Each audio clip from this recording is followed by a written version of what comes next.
Thanks for checking out Symphony on YouTube. Please be sure to subscribe and like our videos for updates.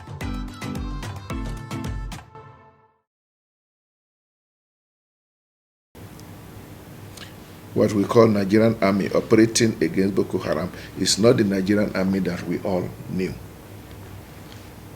An army of professional, modern soldiers who performed very well wherever they went.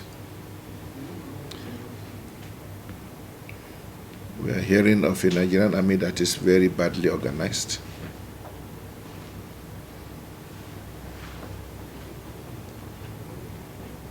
The Nigerian army that is poorly equipped, not because we have not given enough money for it, but because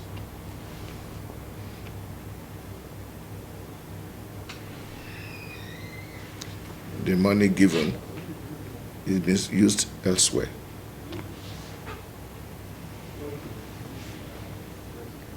Which should not happen. We complained a lot about the service chiefs. We have changed the service chiefs, but the army is still the same.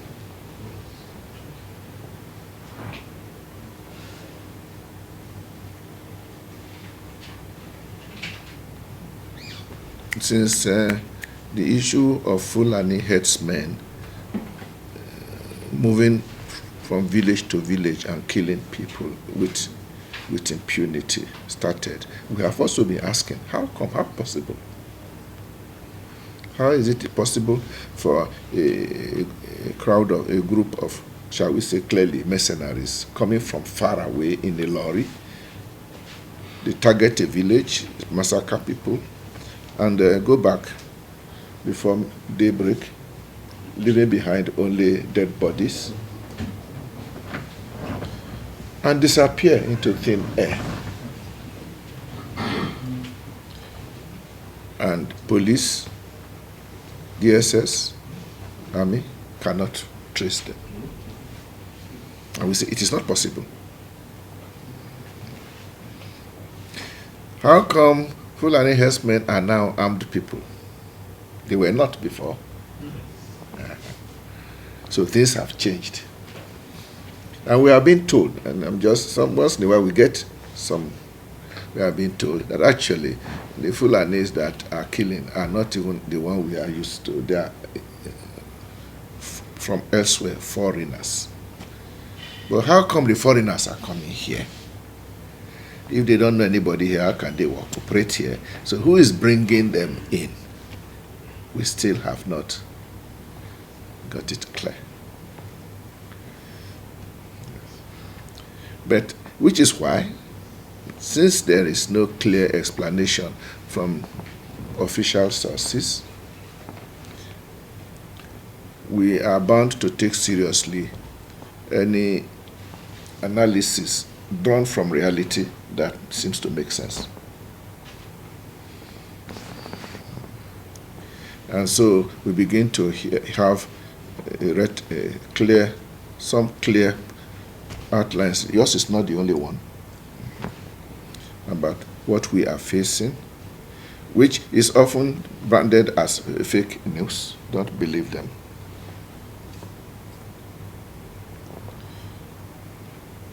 The whole scenario of that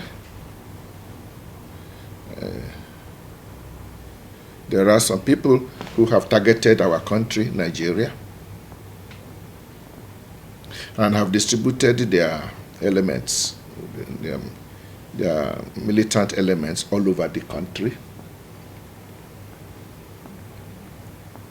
and are taking advantage of a government that is not just standing by and doing nothing, but actually complicit and supportive. And when you are living in a country where you are no longer sure whether your president is a Nigerian, it's difficult. Because the president in Eagle Square carries the Quran and swear to protect this nation and all of us. Most people will love to continue to believe that certain things are clear. It's so obvious now that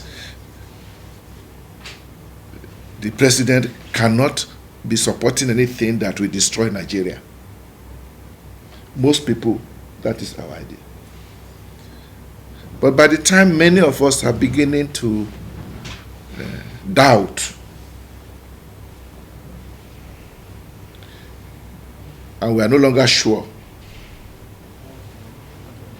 whether our country is led by people who are ready to go the way we all want to go, then things begin to take a different shape altogether.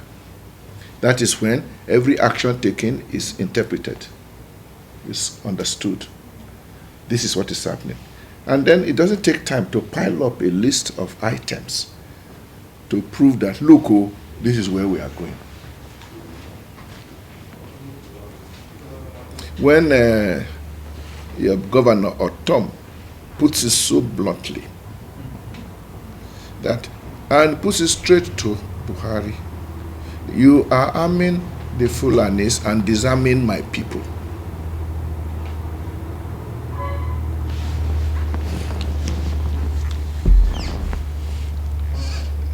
And he said, I'm saying that openly. Tiwa Danjuma said it before, but he's not a governor. He said, sit down there and be waiting for the army to defend you. You will die one by one. Go and arm yourself. Just 3 years ago. It was difficult to take Tiwa Danjuma seriously at that time. Because we said, well, this man, he ought to know now. He was Chief of Defense Staff. And he was one of those responsible for creating what we call now Nigeria. He was a major actor in June of 1967.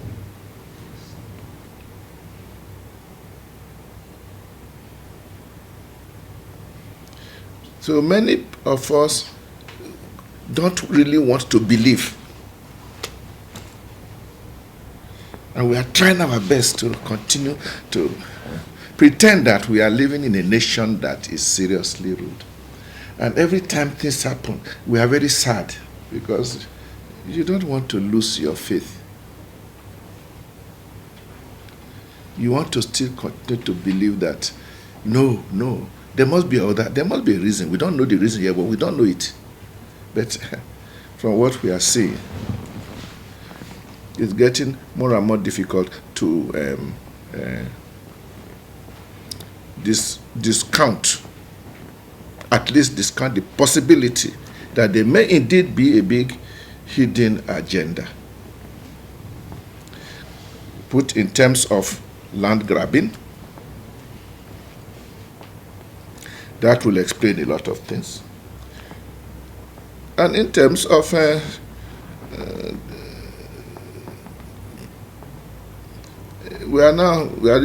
what is exactly the federal government now? It appears as if there is a government within the federal government. Because as far as federal government is concerned, the institutions are still there. We still have the institutions of the federal government. We still have the executive, the legislative, and the judiciary. All those parameters of government are still in place. Never mind the lopsided appointments, but the appointments is one thing, but the reality is still there. But it appears that things are happening by some other forces beyond and different from what we know the government should be. And that is difficult to handle.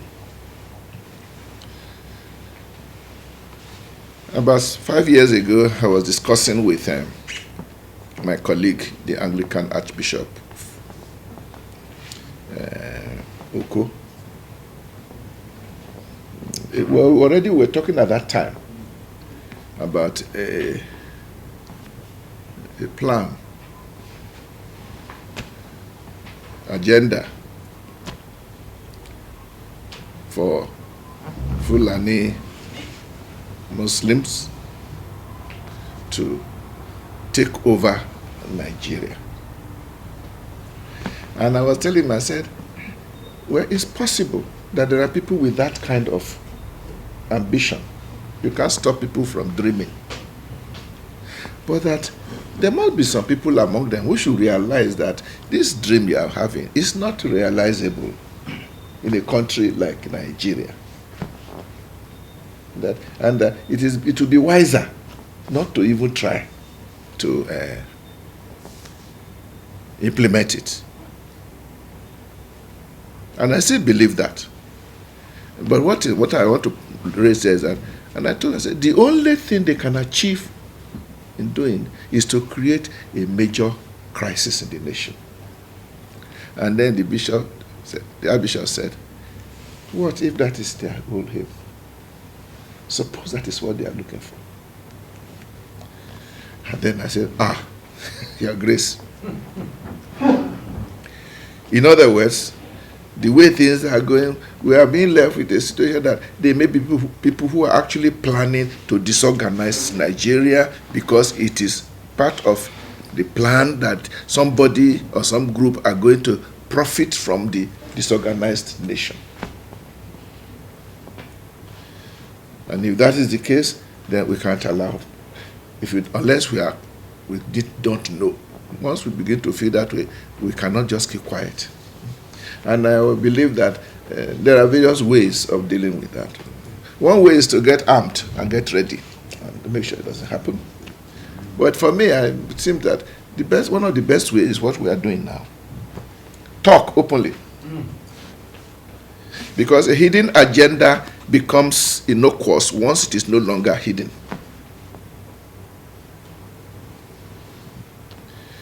And which is why the government in power, I'm not surprised that there are people in government who are always angry when we are talking, when we are bringing that, because why are you saying that? You can't be saying that. And all the story about effort to muzzle the social media and all that. Hate speech laws in parliament to make sure you can talk. Unfortunately, this is 2021. It's no longer difficult to actually close people's mouths. And so my feeling, and I still believe, because I'm a very optimistic man, that when we talk loud, then we let people know, if that is your plan, don't try it. It is not even in your own interest. That's what we're saying. We don't hate you. It's not in your own interest. If you try it, it's going to be very expensive for all of us. When we say it loud and clear, more people will begin to hear it, and maybe people even within that axis themselves will begin to look at each other. Is this what we are going for? That brings us to the last point you mentioned. We need a forum where we can say anything. That's what we mean by dialogue. Where you are not limited to only what is politically correct. Luckily, there's nothing hidden now that we have not heard.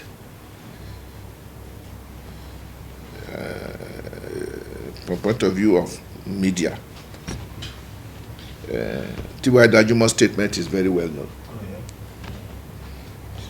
Obadiah Melafia has been very blunt. Although later we are being told that he said he didn't say it. But the man has not kept quiet. Remember, after Obadiah's statement, it was El-Rufai who said, this matter must be investigated. I said, correct, wonderful. It must be investigated. And Obadiah has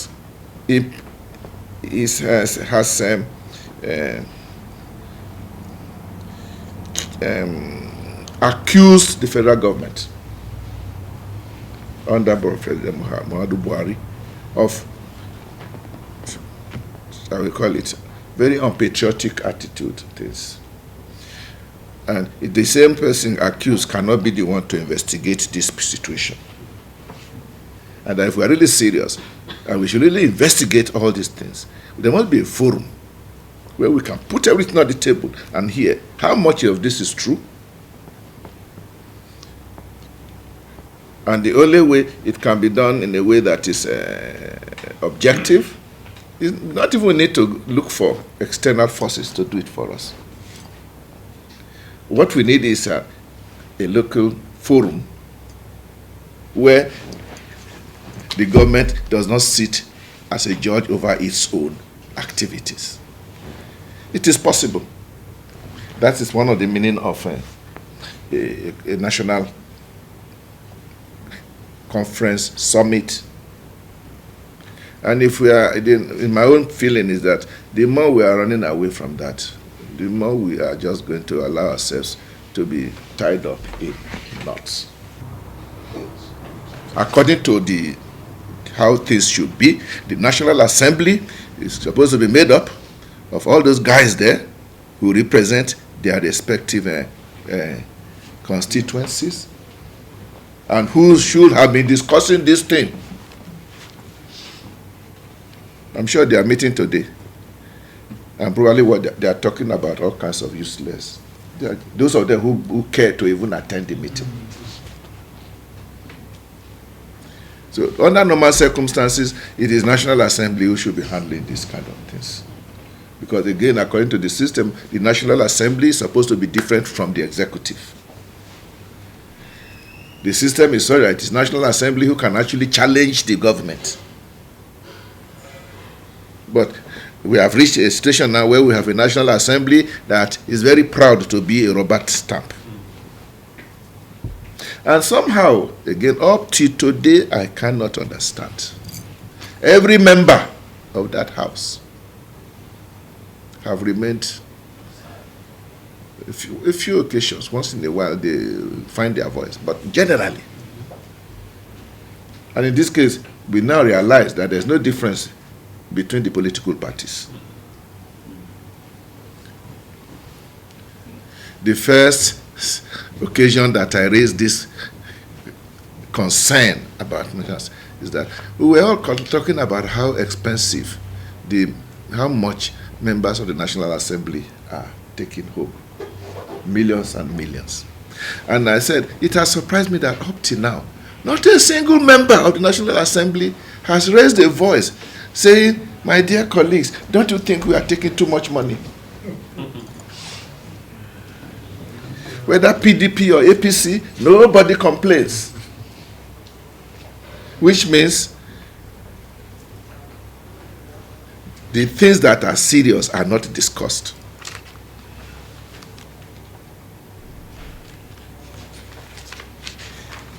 If we had it on record, it's that some groups of members of the House of Assembly has tabled a bill. We should reduce all these emoluments, let us say, just for purpose of argument. And we say about 20 members of the House of Senators have put together to reduce. And that particular bill is killed. But at least it will be on record. And perhaps the best way to put it on record is for them to refuse their own pay. When such a thing happens, then the people themselves can then ask their own man when they comes home on next time on Jamboree, you didn't see you during this discussion. You did not vote anyhow. But back to our position. I want to thank you for coming. I'm a retired Archbishop.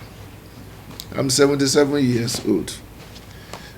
There's very little energy left for anything really seriously. But one advantage I have is I have no fear of anything. Because the only thing I'm waiting for now is paradise.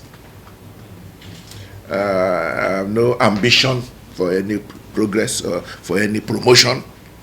Even the Pope can't give me anything more now. I'm a cardinal. If you don't know about Catholic Church, cardinal is the limit for us. And therefore, with that kind of privileged position of being able to be free in your mind, I insist that for as long as I'm still alive, I will continue to say what I convince is true, I will say it. And the truth we have now is that the nation is in danger, and whatever anybody can do to prevent the worst, we should do. Which is why I am not happy. I cannot agree with those. I cannot support anybody who is asking for a war to liberate ourselves, so to speak. All the different secession movement. Because it is not looking for peaceful solution. There must be a way that we can save ourselves from self-destruction. If we don't talk, then we will probably end up killing one another.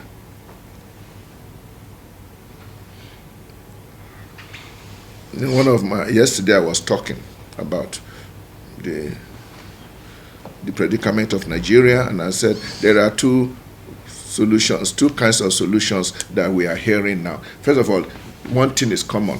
What everybody agrees is that we cannot continue like this. Very few people are very happy with the status quo. So the question is, where do we go from there? If you cannot agree, if we must change, what kind of change? Some are talking of change in terms of let's divide and go our different separate ways.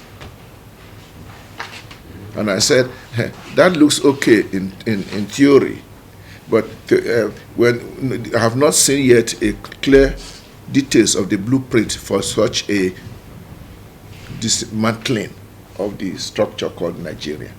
And our experience with other nations is that effort to dismantle a nation is never a neat and tidy operation. I'm not a student of whatever, but that's what I see.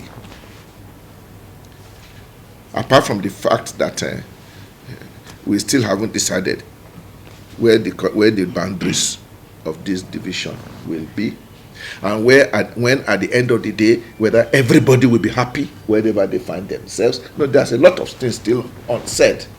So I said, if this line of action of dismantling ourselves is really problematic, why don't we try the other? Namely, we don't like what we see, but we still think Nigeria as a nation, one nation, is desirable and viable and feasible. Only we need to pay the price of unity, which means we must do what it takes to be able to live in a country where the basic values of mutual respect, equality, respect for human life are assured, so that we can then start to live together in fraternity, that we believe we are one. And for that to happen, there has to be change of attitude all over the place. And then, of course, naturally, the change of the structures. Now, in my own opinion, that is a better project. I'm very happy that from all you have said, you seem to belong to the second group, that you believe in the desirability and the viability of the project called Nigeria, but not a Nigeria in which somebody can come and kill you and just move away. That cannot be. When they say the unity of Nigeria is non-negotiable, I said, no, you can't say such a thing. It is negotiable, and we must negotiate. And negotiation means you give, and take, you give and take. We must admit that the unity of Nigeria is negotiable, and that in fact right now Nigeria is up for negotiation. And I think that is where different groups come in. It must be put there. Let everybody say, to be part of this, this is what I expect. Or to be part of this project, I don't want to see this kind of thing happening anymore. And let us talk it over. And I think that can happen. But that, of course, it will require that whoever is said to be the head of the nation should actually be the one to should be the one to initiate that kind of discussion. But even if President Buhari does not or cannot or doesn't even I hear some people say he doesn't even understand anything, which I don't understand myself. I don't understand that, yes.